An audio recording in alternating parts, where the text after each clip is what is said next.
The paradox of Black women's success when entrepreneurship is both choice and survival. Good evening, everyone. Tonight, I want to take you on a journey that will challenge what you think you know about entrepreneurship success and the true meaning of resilience. I've had the extraordinary privilege of interviewing Yaisa Johnson, a visionary advocate whose work has fundamentally transformed our understanding of Black women entrepreneurs in America. Yaisa isn't just an expert in this field. She's a revolutionary force who has dedicated her life to illuminating the complex intersection of ambition, necessity, and community that shapes the entrepreneurial landscape for Black women. Her insights have opened doors for thousands, created pathways where barriers once stood, and forced us to confront uncomfortable truths about who our economic systems truly serve. What I'm about to share with you tonight might fundamentally shift how you think about success, opportunity, and the very nature of entrepreneurship itself. We've all heard the statistic: Black women are starting businesses at 6 times the national average. It's a data point that's often celebrated, highlighted in economic reports, and held up as evidence of exceptional drive and determination. And make no mistake, it absolutely is that. But here's where the story gets complicated and where Yaisa's insights become so crucial. This remarkable surge in entrepreneurship isn't just about pursuing passion or spotting market opportunities. For many Black women, entrepreneurship isn't just a choice, it's a response to exclusion, a strategic pivot necessitated by systemic barriers that remain firmly entrenched in traditional employment spaces. Let that sink in for a moment. The very statistic we celebrate as success is simultaneously evidence of a profound systemic failure. Recent data reveals a troubling reality. 300,000 Black women have left the workforce in recent years. Black unemployment has surged back to pandemic era levels. These aren't just numbers, they represent lives, families, dreams deferred. They represent talent pushed out of spaces where it should have been nurtured. What we're witnessing isn't just an inspiring trend of Black women boldly stepping into business ownership. We're seeing a population that has been systematically excluded from traditional employment, creating their own tables when they weren't offered seats at existing ones. This reframes our entire understanding. The question shifts from why are so many Black women becoming entrepreneurs to what systemic failures are making entrepreneurship a necessity rather than just a choice. And more importantly, how can we ensure these entrepreneurs don't just survive but truly thrive? The answer, as Yaisa Johnson emphasized in our conversation, lies significantly in the power of community, networks, and targeted resources. This isn't just a nice to have supplement to business strategy, it's essential infrastructure for success. I want to share 3 powerful examples that demonstrate this reality. First, consider the Black Women's Business Network Expo in Vancouver, Canada. Imagine walking into a convention center where the air practically vibrates with possibility, where hundreds of Black women entrepreneurs, many who have felt isolated in their local business communities, suddenly find themselves surrounded by others who intimately understand their journey. One attendee, a digital marketing specialist who had been running her business for her kitchen table for 3 years, told organizers she'd never before been in a professional space where she didn't feel the need to code switch or justify her existence. For the first time, she said, I could focus entirely on growth strategies instead of explaining why I belonged in the room. This expo wasn't created on a whim. It emerged as a direct response to the growing number of Black women entrepreneurs in Canada who were succeeding despite the absence of support systems, not because of their presence. They faced isolation, limited access to capital, and a scarcity of mentorship. The expo transformed these challenges into opportunities, creating platforms for networking, facilitating direct connections with successful business leaders, and building peer communities that continued long after the event ended.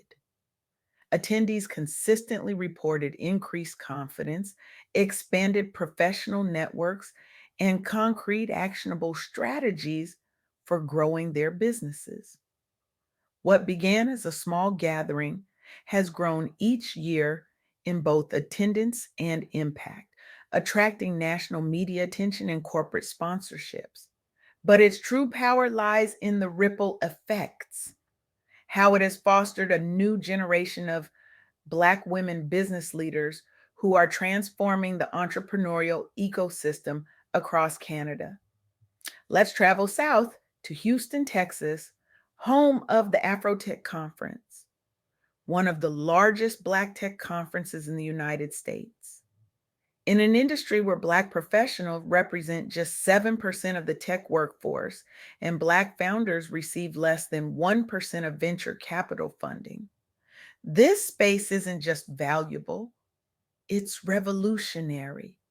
Consider the story of a software developer who had been the only Black woman on her team for 7 years. At Afrotech, she connected with three other developers facing similar challenges. Together, they formed a startup that secured $1.2 million in funding 6 months later, funding they might never have accessed without the connections made at this conference. Afrotech was founded with a clear purpose to address the glaring lack of diversity in technology and to create a celebratory space for Black achievement in tech. Through workshops specifically designed for Black tech entrepreneurs, pitch competitions that provide visibility to investors, and direct networking with venture capitalists, it has helped launch multiple successful Black owned tech startups. What's particularly powerful about Afrotech is how it has actively shifted perceptions of Black talent in tech and inspired similar conferences nationwide. This demonstrates how a single community initiative can catalyze systemic change across an entire industry. Our third example takes us to Hollywood, Florida, home of the Black Professional Summit.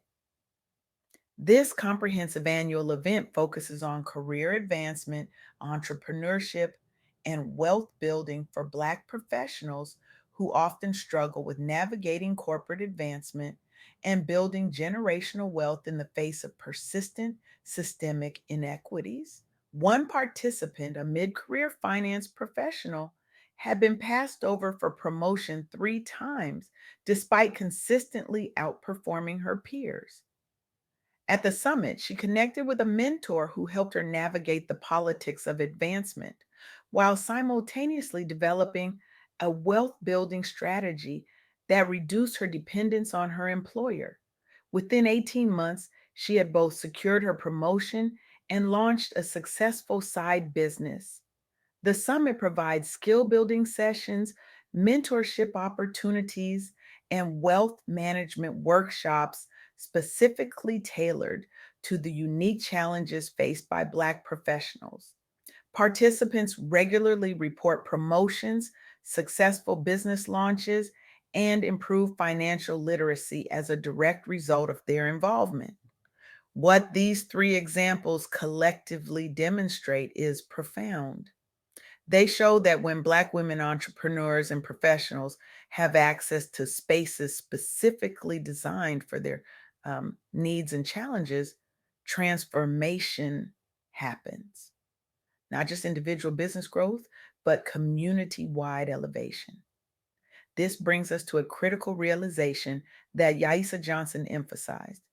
The entrepreneurial journey for Black women isn't just about individual grit or determination.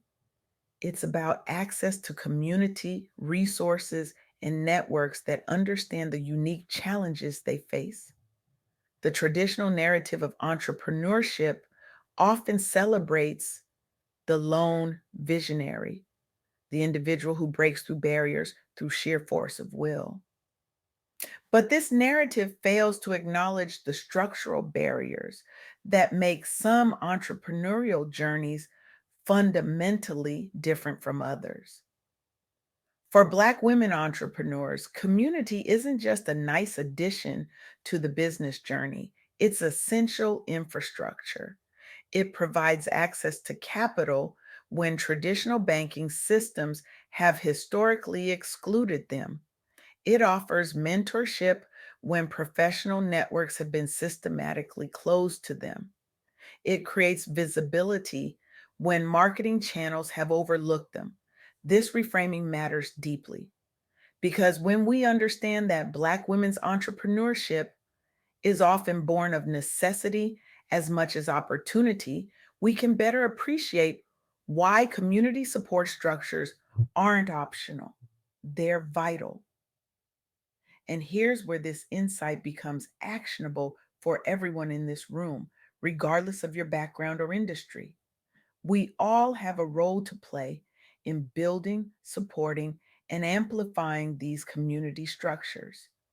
If you're an investor, are you actively seeking out Black women entrepreneurs to fund? If you're a business leader, are you creating mentorship opportunities specifically designed to address the unique challenges these entrepreneurs face? If you're a consumer, are you intentionally supporting Black women owned businesses? These aren't just nice things to do. They're necessary corrections to a system that has historically excluded and continues to create barriers for Black women in business. The impressive statistics about Black women's entrepreneurship tell only part of the story. Yes, they reflect remarkable resilience and determination, but they also reflect a troubling reality that traditional employment space continue to exclude and undervalue Black women's talents and contributions. The solution isn't just to celebrate Black women's entrepreneurship, though we absolutely should, but to address the systemic barriers that make entrepreneurship a necessity rather than just a choice. And in the meantime, to build, support, and amplify the community structures that help these entrepreneurs not just survive, but truly thrive. So I leave you with this challenge tonight. Examine the spaces you influence. Are they truly inclusive? Do they recognize the unique barriers faced by Black women? Are you actively working to dismantle those barriers? Because here's the truth that Yaisa Johnson's work has illuminated so powerfully. When we create systems where entrepreneurship is genuinely a choice rather than a survival strategy, when we build communities that nurture rather than exclude, we don't just change individual lives. We transform entire economies. We unlock innovation that benefits us all. We create a world where talent can flourish regardless of race or gender. That's not just good for Black women entrepreneurs, that's good for humanity. The question isn't whether Black women will continue to show extraordinary resilience in the face of systemic barriers. They've proven that beyond any doubt. The question is whether the rest of us will finally recognize our responsibility to dismantle those barriers and have the courage to act. Thank you